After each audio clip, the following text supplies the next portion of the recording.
இந்த வீடியோவில் நம்ம பார்க்க போகிறது one of the important topic in tax types of assessment கேட்குறாங்க 7 மார்க்கில். அதுக்கு முன்னாடி அசஸ்மெண்ட்னா என்ன அப்படின்னு தெரியும் நம்மளுக்கு. அசஸ்மெண்ட்னா என்னென்னு தெரியணும் நம்மளுக்கு. இப்போ நான் ஒரு ப்ராப்பர்ட்டி வச்சுருக்கேன். அந்த ப்ராப்பர்ட்டி வேல்யூக்கும் நான் டேக்ஸ் கட்டணும்.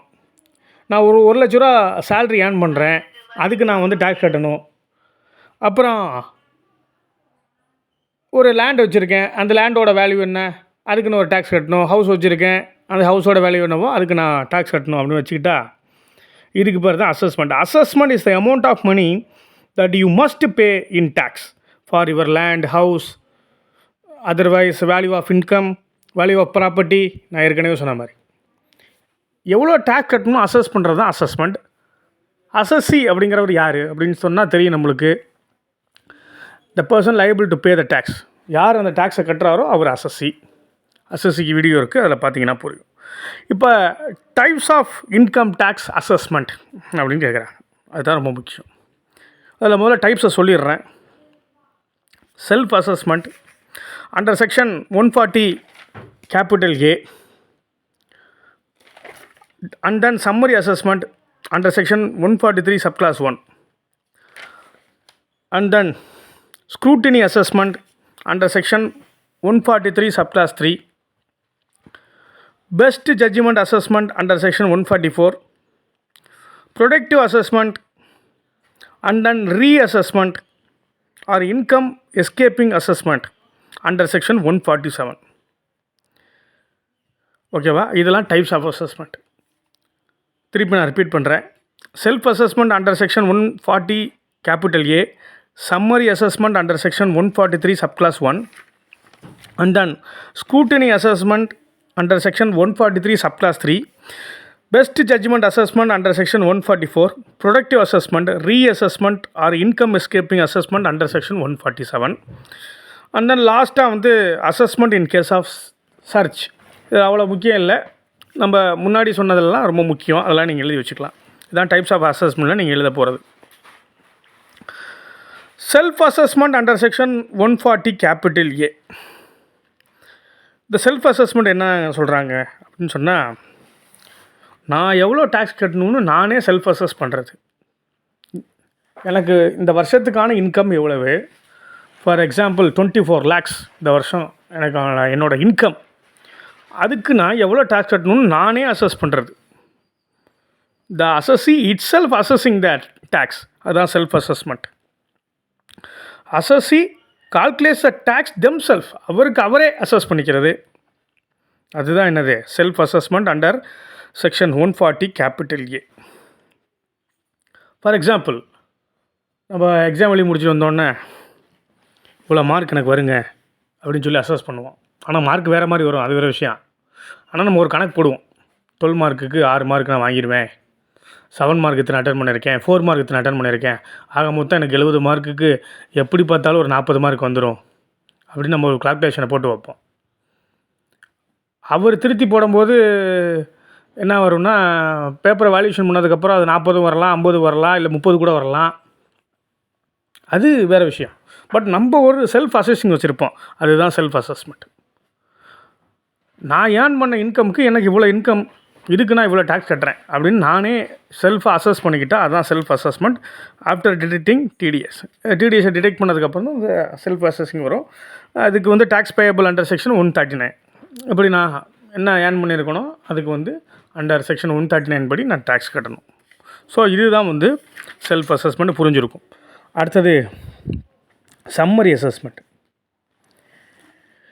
இப்போ நான் வந்து இவ்வளோ வருஷத்துக்கு இவ்வளோ ஏர்ன் பண்ணியிருக்கேன் அப்படிங்கிறத நான் வந்து என்ன பண்ணிடுவேன், இன்கம் டேக்ஸுக்கு அப்லோட் பண்ணிடுவேன். இன்கம் டேக்ஸுக்கு அந்த இன்கம் டேக்ஸ் டிபார்ட்மெண்ட்டுக்கு அந்த விஷயத்தை நான் சொல்லிடுவேன். நான் வந்து ஒரு வருஷத்துக்கு இவ்வளோ டேக்ஸ் ஏர்ன் பண்ணியிருக்கேங்க அப்படின்னு சொல்லி ஒரு அமௌண்ட்டை நான் வந்து கட்டிடுவேன். இவ்வளோ தான் நான் ஏர்ன் பண்ணியிருக்கேன், 5 லட்ச ரூபா அப்படின்னா 5 லட்சத்தை நான் வந்து கணக்கு காட்டிடுவேன். சம்மரி அசஸ்மெண்ட்டை பொறுத்த வரைக்கும் initial review of tax department, அது initial review of tax department summary assessment under section 143 subclause 1. நம்ம ஒரு கணக்கை போட்டு அப்லோட் பண்ணியாச்சு இன்கம் டேக்ஸுக்கு, அப்போ அந்த ஆஃபீஸர்ஸ் வந்து நம்மளை என்ன பண்ணுவாங்க, இனிஷியல் ஸ்டேஜில் வெரிஃபை பண்ணுவாங்க. நம்ம பேப்பர் 70 மார்க்குக்கு நம்ம எழுதியாச்சு பேப்பரை, திருத்துறவங்க தான் இப்போ சம்மரி அசஸ்மெண்ட்டு. திருத்துற நபர் பேப்பர் வேல்யூஷன் பண்ணுறாருல ப்ரொஃபஸரு, அவர் தான் திருத்துவார். நான் ஒரு கணக்கு பிடிச்சிருக்கேன் 60 மார்க் வரணும், அவர் எனக்கு 30 மார்க் போடுவார், இல்லை கூட போடலாம். அது மாதிரி இன்கம் டேக்ஸ் ஆஃபீஸர் என்ன பண்ணுவாங்க, நீ ஒரு கணக்கு போட்டு கொடுத்துருக்கப்பா, இவ்வளோ தான் வருமானம், இதுக்கு நான் இவ்வளோ டேக்ஸ் பே பண்ணுறேன்னு, இல்லைப்பா நீ கூட சம்பாரிச்சிருக்கலாம் அப்படின்னு சொல்லி they will ask to pay the income tax amount அதிகமாக வரும் உனக்கு அப்படின்னு சொல்லி அவங்க வந்து சம்மரி பண்ணுறது தான் என்னதுன்னா the summary assessment, initial review of the tax. And then scrutiny assessment. அடுத்தது scrutiny assessment under section 143 subclause 3. ஸ்க்ரூட்டினா என்ன? இப்போ அந்த டேக்ஸ் இவ்வளோ தான் நான் சம்பாரிச்சேன்னு சொல்லி நான் வந்து டேக்ஸ் ரிட்டர்ன் ஃபைல் பண்ணிட்டேன். இன்கம் டேக்ஸ் ரிட்டர்ன் ஃபைல் பண்ணிட்டேன். ஐடிஆர் இன்கம் டேக்ஸ் ரிட்டர்ன் நான் ஃபைல் பண்ணியாச்சு. இப்போ ஃபைல் பண்ணதுக்கப்புறம் ஆஃப்டர் 3 இயர்ஸ் ஆர் 4 இயர்ஸ் ஒரு நபர் சம்படி என்னை பிடிக்காதவங்க கூட வச்சுக்கலாமே, அவன் என்ன பண்ணுவான்னா இன்கம் டேக்ஸ் டிபார்ட்மெண்ட்டில் போட்டு விடுவான். என்னென்னா இவர் வருமானத்துக்கு சரியான ஒரு டேக்ஸ் இல்லைங்க, இவர் டேக்ஸ் எவேஷன் பண்ணியிருக்காரு, வரி ஏய்ப்பு பண்ணியிருக்காரு. இப்போ நிறைய பேர் வீட்டில் வந்து இன்கம் டேக்ஸ் ஆஃபீஸர்ஸ் போய் சர்ச் பண்ணுறாங்க. அதுக்கு ஒரு காரணம் வந்து எவனாச்சும் ஒருத்தன் போட்டு விடுவான், இவர் இவ்வளோ வருமானம் சம்பாரிச்சிருக்காருங்க, ஆனால் இவருக்கு சரியான அதுக்கான டேக்ஸ் பே பண்ணாருன்னா இல்லை, இவர் டேக்ஸ் எவேஷன் பண்ணியிருக்க வாய்ப்பு இருக்குது அப்படின்னு சொல்லி கம்ப்ளைண்ட்டை கொடுப்பான் இன்கம் டேக்ஸ்க்கு. அப்போ இன்கம் டேக்ஸ் அத்தாரிட்டிஸ் என்ன சொல்லுவாங்க அப்படின்னா, they will call you to produce the documents before IT department. வாங்கப்பா நேராக ஐடி ஆஃபீஸுக்கு வந்துருங்க, இன்கம் டேக்ஸ் ஆஃபீஸுக்கு வந்துருங்க, நுங்கம்பாக்கத்துக்கு வாங்க, வந்து நீ வந்து டாக்குமெண்ட்ஸ் வச்சுருப்பில்ல, என்னென்ன ஏர்ன் பண்ணியிருக்கேன்னு, இந்த வருஷத்தில் இவ்வளோ சம்பாதிச்சிருப்பேன்னு, அதெல்லாம் கொண்டு வந்து நேராக காட்டு, ப்ரூஃபாக காட்டு. நீ கொடுத்துருக்க நான் இவ்வளோ தான் சம்பாதிச்சிருக்கேன்னு, ஒருத்தவங்க மேலே கம்ப்ளைண்ட் கொடுத்துருக்கான், இவர் இவ்வளோ சம்பாதிச்சிருக்க இல்லைங்க, கூட சம்பாதிச்சிருக்காரு, ஆனால் டேக்ஸ் வந்து எவேஷன் பண்ணியிருக்காரு அப்படின்னு சொல்லி ஒருத்தன் கம்ப்ளைண்ட் கொடுத்துருக்கான், நீ வந்து ப்ரூவ் பண்ணுவனே அப்படின்னு சொல்லி நேரில் அழைக்கலாம். அப்போ வந்து எல்லா டாக்குமெண்ட்டும் எடுத்துகிட்டு போய் நம்ம வந்து ப்ரூவ் பண்ணணும். அதான் ஸ்க்ரூனிட்டி, சரியா? Scrutiny assessment ITR after filing income tax, சரியா? After filing income tax return. இப்போ புரிஞ்சுக்கணும் நினைக்கிறேன்.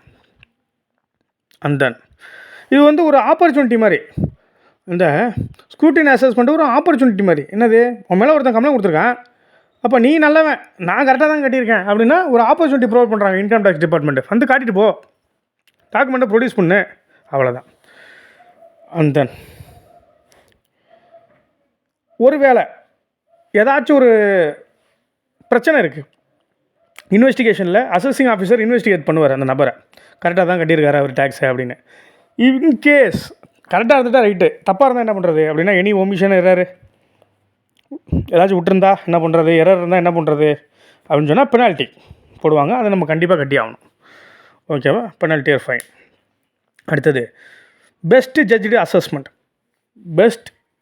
Assessment under section 144. இப்போ நீங்கள் சொல்கிறதெல்லாம் உண்மை அப்படின்னு சொன்னால் ரைட்டு, ஓகே, ஒரு பிரச்சனை இல்லை நீங்கள் சொன்னதில் எதுவும் தவறு இருக்குது அப்படின்னு சொன்னால் இன்கம் டேக்ஸ் அத்தாரிட்டிஸ் என்ன பெனால்ட்டி போடுறாங்களோ, ஃபைன் போடுறாங்களோ, அதை நீங்கள் கட்டி ஆகும். You have to bound to him, அவ்வளோதான் விஷயம். அப்படி எடுக்கப்படுற அந்த முடிவு இருக்கே, அது பெஸ்ட்டு ஜட்ஜ்மெண்ட்டாக இருக்கணும். அந்த அசஸிங் ஆஃபீஸர் முடிவு எடுப்பார், நீ எல்லா டாக்குமெண்ட்டும் கொண்டு வந்துருக்கப்பா, ஆனால் நீ வந்து வருமானத்தை மறைச்சிருக்க, நீ அதிகமான டேக்ஸை இன்கம் டேக்ஸ் பே பண்ணுவோம், ஆனால் நீ கம்மியாக தான் கட்டியிருக்க, கம்மியான வருமானம் நீ கணக்கு கட்டியிருக்க, அது தவறு அப்படின்னு சொல்லி சரியான முறையில் நேர்மையான முறையில் ஒரு முடிவு எடுக்கணும். யார்? இந்த அசஸிங் ஆஃபீஸர். அவரும் டிஸ்கானஸ்ட்டாக இருக்கக்கூடாதுன்னு சொல்கிறாங்க, அவரும் தவறான முடிவு எடுத்துடக்கூடாது, தவறான முடிவை அவரும் எடுத்துடக்கூடாது. அப்படி எடுத்தால் அது கதை வேறு, அப்படி எடுக்கக்கூடாது அப்படின்னு சொல்கிறாங்க. அந்த ஜட்ஜ்மெண்ட் வந்து பெஸ்ட்டு ஜட்ஜ்டு அசஸ்மெண்ட்டாக இருக்கணும். அசஸ்மெண்ட் பண்ணியிருக்காரு அந்த அந்த அசஸிங் ஆஃபீஸர் அப்படின்னு சொன்னால் அது கரெக்டாக இருக்கணும். ட்ரூ டு த நேச்சர்னால் ரைட்டு, இல்லை ஒரு வந்து எரர் இருக்குது இந்த ஐடி ரிட்டனில் அப்படின்னு சொன்னால் அது வந்து பெஸ்ட்டு டிசிஷனாக இருக்கணும், உண்மையாகவே தப்பு இருக்கணும், அப்போ தான் எடுத்துக்க முடியும். ஓகேவா? அடுத்தது protective assessment. It focuses on to make protective interest. என்னது இந்த ப்ரொடக்டிவ் அசஸ்மெண்ட் எதுக்கு? when there is a dispute between taxpayer and tax authority regarding the tax liability. நான் டேக்ஸ் கட்டியிருக்கேன், எனக்கும் டேக்ஸ் அத்தாரிட்டிக்கு சண்டை, நான் கரெக்டாக தான் கட்டியிருக்கேங்கிறேன். டாக்ஸ் அத்தாரிட்டிஸ் இல்லை, நீ கூடுதலாக கட்டணுங்கிறாங்க, ஹையர் அமௌண்ட்டை பே பண்ணணுங்கிறாங்க. அப்படி டிஸ்பியூட் வரும்போது அதுலேருந்து ப்ரொடெக்ட் பண்ணுறதுக்காக தான் இந்த ப்ரொடக்டிவ் அசஸ்மெண்ட்டை வச்சுருக்காங்க. ப்ரொடக்டிவ் அசஸ்மெண்ட்டை வச்சுருக்காங்க. Focuses on those who are made to protect the revenue interest. சரி, உண்மையாகவே இந்த மாதிரி பிரச்சனை வந்துருச்சு, ஆனால் டேக்ஸ் நான் அதிகமாக கட்ட வேண்டிய தேவையில்லை, எனக்கு அவசியம் இல்லை அப்படின்னு இருக்கிற சூழ்நிலையில், அப்படி ஒருவேளை தவறாக நான் வந்து ஹையர் டேக்ஸை நீ கட்டணும்னு சொல்லி நான் கட்டியிருந்தாலோ அதை திருப்பி கொடுக்க வேண்டிய லயபிலிட்டி யாருக்கு இருக்குது, பொறுப்பு யாருக்கு இருக்குன்னா இன்கம் டேக்ஸ் அத்தாரிட்டிஸுக்கு இருக்குது. ஒருவேளை இன்கம் டேக்ஸ் அத்தாரிட்டி சொன்ன மாதிரியே நான் பெனல்ட்டி கட்டிட்டேன், ஃபைனை கட்டிட்டேன், அது அல்ல அதிகமாக டேக்ஸை கட்டிட்டேன், அதுக்கப்புறம் பின்னாடி போய் நான் வழக்கு போடுறேன், நான் இவ்வளோ டேக்ஸ் கட்ட வேண்டிய அவசியம் இல்லைங்க, ஆனால் என்கிட்ட இவ்வளோ வாங்கிட்டாங்க அப்படின்னு சொன்னால் அது கரெக்டுன்னு ப்ரூவ் ஆனால் திருப்பி அந்த டேக்ஸை வந்து திருப்பி கொடுத்துடணும்னு சொல்கிறாங்க. அதுதான் இந்த protective assessment. And then reassessment. Very simple. Reassessment என்ன? ஏற்கனவே அசஸ்மெண்ட் பார்த்தோம், செல்ஃப் அசஸ்மெண்ட் பண்ணியிருக்கேன், இவ்வளோ தான் டேக்ஸ் கட்டணும், இவ்வளோ தான் எனக்கு வருமானம்னு. இல்லை நானே நினைக்கிறேன் அதில் யாரோ எரர் இருக்குது, நான் மிஸ்டேக் பண்ணியிருக்கேங்க, என்னோடய வருமானம் கூட அப்படின்னு நான் நினச்சேன்னா திருப்பி ரீஅசஸ் பண்ணுறதுக்கு இன்கம் டேக்ஸ் வாய்ப்பு கொடுக்குது நம்மளுக்கு. அப்படி இன்கம் டேக்ஸ் அத்தாரிட்டிஸ் வாய்ப்பு கொடுக்கும்போது அதுக்கான பெனால்ட்டியே கட்டணும். நம்ம ரீஅசஸ்மெண்ட் பண்ணுறோம்ல, இப்போ முன்னாடியே கரெக்டாக கொடுத்துருக்கணும், ஆனால் நான் தப்பாக கொடுத்துட்டேன், அசஸ்மெண்ட் இஸ் ராங் அப்படின்னு நானே நினைக்கும் போது ரீஅசஸ் பண்ணலாம், அந்த வாய்ப்பு இருக்குது, ஆனால் அதுக்கு பெனால்ட்டி கட்டிட்டு பண்ணணும். சரியா? இதான் விஷயம். அதுக்கப்புறம் அந்த கடைசியாக ஒன்று சொன்னேன், assessment in case of search. அந்த கேஸ் என்னது அப்படின்னு சொன்னால், இன்கம் டேக்ஸ் அத்தாரிட்டிஸ் நினைக்கிறாங்க, இல்லை நீ உன் கணக்கு, நீ சம்பளம் வாங்கினதோ இல்லை உனக்கு வருமானம் வந்ததோ நீ கணக்கை வந்து மறைச்சிருக்க, டேக்ஸ் எவேஷன் பண்ணியிருக்க, டேக்ஸ்லேருந்து தப்பிச்சிக்கிறதுக்காக டேக்ஸ் எவேஷன் பண்ணியிருக்க அப்படின்னு இன்கம் டேக்ஸ் அதிகாரிகள் ஃபீல் பண்ணால், இன்கம் டேக்ஸ் அத்தாரிட்டிஸ் ஃபீல் பண்ணால், they will give you notice கொடுப்பாங்க. நீ வா, நேராக இன்கம் டேக்ஸ் ஆஃபீஸ் போகணும், அங்கே போய் அவர் கேட்குற கேள்விக்கெலாம் போய் சொல்லணும். அங்கே வந்து அசஸிங் ஆஃபீஸர் இருப்பார், அவர் கேட்குற கேள்விக்கு போய் சொல்லணும். இல்லை அப்படின்னு சொன்னால் அதெல்லாம் வரல, அந்த நோட்டீஸ்லாம் ஆஜராகணும், அதுக்கப்புறம் தான் இன்கம் டேக்ஸ் ரைடு வரும். சரியா? அப்போ வந்து எல்லாம் பார்ப்பாங்க. ஸோ இதுதான் விஷயம். ஸோ இப்போ types of income tax assessment உங்களுக்கு புரிஞ்சுக்கணும்னு நினைக்கிறேன். 7 மார்க்குக்கு ரொம்ப யூஸ்ஃபுல்லாக இருக்கும். ஸ்டடிலாக ஃபாலோ பண்ணுங்கள், சப்ஸ்கிரைப் பண்ணுங்கள்.